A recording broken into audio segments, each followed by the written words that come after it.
തദ്ദേശ തെരഞ്ഞെടുപ്പിൽ കാസർഗോട്ടും മലപ്പുറത്തും ജയിച്ചവരെ നോക്കിയാൽ വർഗീയ ധ്രുവീകരണം അറിയാമെന്ന വിവാദ പരാമർശത്തിൽ ഉറച്ച് മന്ത്രി സജി ചെറിയാൻ.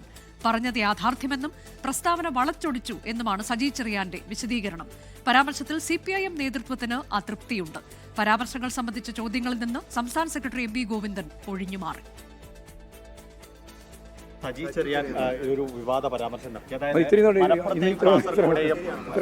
അത് അങ്ങനെ പറയാൻ പാടുണ്ടോ? അവരുടെ പേര് നോക്കി വിലയിരുത്താന്നുള്ളത്. മലപ്പുറത്തും കാസർഗോട്ടും ജയിച്ചവരുടെ പേര് നോക്കിയാൽ അറിയാം വർഗീയ ധ്രുവീകരണം നടന്നോ എന്ന സജി ചെറിയാന്റെ പരാമർശത്തെക്കുറിച്ചുള്ള ചോദ്യത്തിൽ നിന്നാണ് MV ഗോവിന്ദൻ ഇങ്ങനെ ഒഴിഞ്ഞുമാറിയത്. സജി ചെറിയാന്റെ പരാമർശത്തെ പാർട്ടി നേതൃത്വം എങ്ങനെ കാണുന്നു എന്നതിന്റെ പ്രകടമായ തെളിവാണിത്. നിയമസഭാ തെരഞ്ഞെടുപ്പ് അടുത്തിരിക്കെ സമൂഹത്തിൽ വർഗീയ വിഭജനം ഉണ്ടാക്കുന്ന തരത്തിലുള്ള പ്രതികരണം നടത്തിയത് ഗുരുതരമായ തെറ്റാണെന്നാണ് പാർട്ടിക്കുള്ളിൽ ഉയരുന്ന വിമർശനം. സംസ്ഥാന സെക്രട്ടേറിയറ്റ് അംഗമായ സജി ചെറിയാൻ ശ്രദ്ധയില്ലാത്ത പ്രതികരണങ്ങൾ നടത്തി നിരന്തരം വിവാദങ്ങൾ ഉണ്ടാക്കുന്നതിലും നേതാക്കൾക്ക് അതൃപ്തിയുണ്ട്. എന്നാൽ പറഞ്ഞതിൽ ഉറച്ചു നിൽക്കുകയാണെന്നാണ് സജി ചെറിയാന്റെ നിലപാട്. ഞാൻ വ്യക്തമായി എന്റെ നിലപാട് പറഞ്ഞു കഴിഞ്ഞു. ഞാൻ പറഞ്ഞതിനെ പറ്റി കൃത്യമായി ക്ലാരിഫൈ ചെയ്തു. ഏതെങ്കിലും ഒരു വിഭാഗത്തെ പറ്റില്ല. നിങ്ങൾ അവിടെ BJPക്ക് ജയിച്ച ആളുടെ പേരും ലീഗിന് വേണ്ടി ജയിച്ച ആളുടെ പേര് നോക്കിയാൽ മതി ഞാൻ പറഞ്ഞു.